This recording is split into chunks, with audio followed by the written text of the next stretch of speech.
ఆ ఉమ్మడి జిల్లా ఒకప్పుడు గులాబీ కంచుకోట, కారుకు ఎదురులేని శక్తిగా నిలిచిన ఖిల్లా.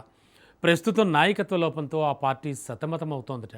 ముఖ్యంగా రెండు జిల్లాల్లో కారు పరిస్థితి అగమ్యగోచరంగా మారిందట. అసెంబ్లీ ఎన్నికల్లో ఓటమి తర్వాత ఉన్న ఇద్దరు అధ్యక్షులు పార్టీని వీడడంతో కేడర్ నిరుత్సాహంలో ఉందట. కొత్త కమిటీలతో పార్టీని బలోపేతం చేస్తామని గులాబీ పెద్దలు ప్రకటించినా ఆ దిశగా అడుగులు పడడం లేదట. క్షేత్రస్థాయిలో కారును నడిపించే నాయకత్వం లేకపోవడం బీఆర్ఎస్ కార్యకర్తల్లో ఆందోళన కలిగిస్తోంది. జనతా గ్యారేజ్లో గులాబీ కారుకు రిపేర్లు చేయాల్సిందేనా? కొత్త ప్రెసిడెంట్ రేసులో ఉన్నదెవరు? అధ్యక్ష పీఠం కోసం ఎవరెవరు ట్రై చేస్తున్నారు?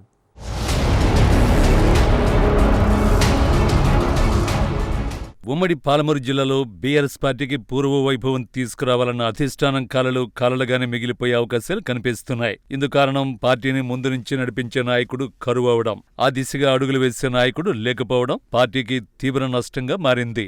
నాగర్ కర్నూల్, జోగులాంబ, గద్వాల జిల్లాలో పార్టీ పరిస్థితి అగమ్యగోచరంగా మారిందన్న టాక్ వినిపిస్తోంది. అసెంబ్లీ ఎన్నికల్లో ఓటమి తర్వాత పార్టీని గ్రామస్థాయి నుంచి బలోపేతం చేస్తామని, కొత్త కమిటీలను వేస్తామని వర్కింగ్ ప్రెసిడెంట్ కేటీఆర్ ప్రకటించినా ఇప్పటి వరకు ఆ దిశగా చర్యలు లేకపోవడంతో ద్వితీయ శ్రేణి నాయకులు, కార్యకర్తలు తీవ్ర నిరాశ నిస్పృహలకు గురవుతున్నారట. ఉమ్మడి పాలమూరు జిల్లాలోని నాగర్ కర్నూల్, జోగులాంబ, గద్వాల జిల్లాలో పార్టీ కార్యక్రమాలని ముందుకు తీసుకువెళ్లేందుకు నాయకులు కరువయ్యారన్న టాక్ నడుస్తోంది. దీంతో ఆ రెండు జిల్లాల్లో అధ్యక్షులను కాదు కదా, కనీసం ఇన్ఛార్జీలను కూడా నియమించలేని పరిస్థితుల్లో బీఆర్ఎస్ ఉంది.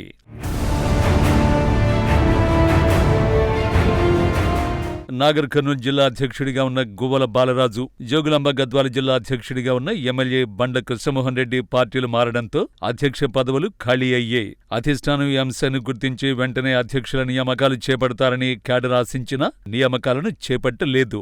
నాగర్ కర్నూల్, జోగులాంబ, గద్వాల జిల్లాల అధ్యక్షులుగా ఉన్న నాయకులు మారినంత మాత్రాన అధైర్యపడొద్దని సమర్థులను అధ్యక్షులుగా నియమించి పార్టీని మరింత బలోపేతం చేస్తామన్న ఆ దిశగా అడుగులు మాత్రం పడ్డం లేదు. స్థానిక సంస్థల ఎన్నికల తర్వాత అధ్యక్షుల ఎంపిక, పూర్తిస్థాయి కమిటీల నియామకాలు ఇప్పటివరకు జరగకపోవడం కారును నిరాశకు గురిచేస్తోంది.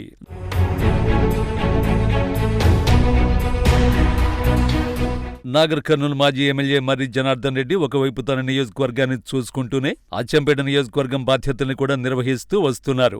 జోగులాంబ, గద్వాల, నాగర్ కర్నూల్ జిల్లాలో అధ్యక్షుడు, ఇతర కమిటీలు లేకపోయినప్పటికీ పార్టీ ముఖ్య నాయకులు, కార్యకర్తలు సర్పంచ్ ఎన్నికల్లో సత్తా చాటారు. నాగర్ కర్నూల్, కల్వకుర్తి మినహాయించి గద్వాల, అలంపూర్, ఐజే మున్సిపాలిటీల్లోనూ బీఆర్ఎస్ అభ్యర్థులు సత్తా చాటారు. పార్టీని ముందుండి నడిపే నాయకులు లేకపోయినా కొంతమంది అభిమానులు, కార్యకర్తలు కలిసి అధికార పార్టీకి ధీటుగా కొనసాగుతూ వస్తున్నారు. ప్రజా వ్యతిరేక విధానాలను ప్రశ్నించే నాయకులు లేకపోవడంతో క్యాడర్ నిరాశకు గురవుతున్నారన్న ప్రచారం జోరుగా సాగుతోంది.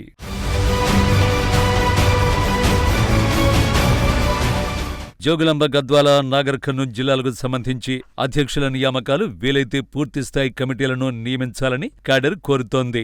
ఎంపీబీ, జెడ్పీటీసీ ఎన్నికలు రానున్న నేపథ్యంలో అధ్యక్షుల నియామకాలు చేసి కమిటీలను వేయాలని పలువురు కోరుతున్నారు. జిల్లా స్థాయి కమిటీలు ఏర్పాటు తర్వాత గ్రామస్థాయి నుంచి పార్టీ బలోపేతం కోసం చర్యలు తీసుకోవాల్సిన అవసరం ఉందని పార్టీ క్యాడర్ భావిస్తోంది. మరి అధిష్టానం ఈ రెండు జిల్లాలపై దృష్టి పెట్టి వాటిని బలోపేతం చేసి కార్యకర్తల్లో ఉత్సాహం నింపుతుందో లేదో వేచి చూడాలి.